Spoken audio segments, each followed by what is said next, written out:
Bom, a ideia de reunião começou a fazer o tempo de formação de governo. Dado um processo bastante largo, mas não sabe como é que o governo começar.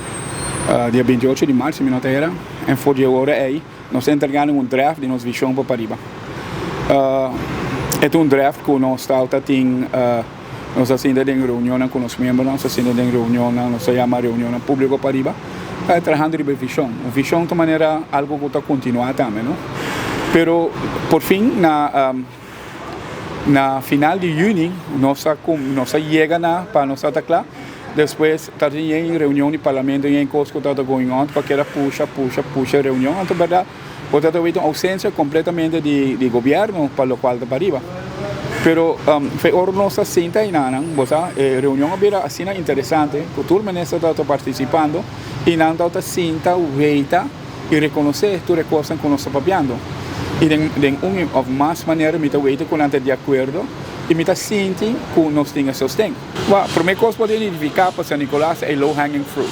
Nós temos um cambio de perspectiva de caia. É mais fácil. Você usa luz, right? Infraestrutura, mata e ferro.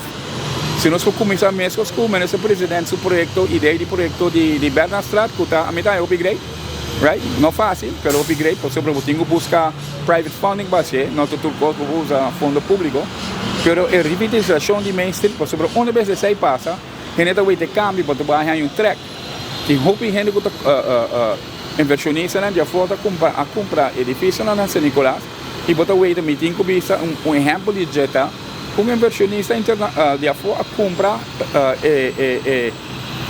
edifício caminho da Sandra Brown tem su Mama Soup, e coi só para ir banang. Anto maneira ela de para com o local da quer, ela passa overpay. Que men objetivamente, você vai ter uma sinergia entre inversionista com o qual com o pueblo que nos quer para lanta, que o pueblo que nos quer para bring back de Pariba, anto busca maneira de abrir negócio, nós temos para sustentar.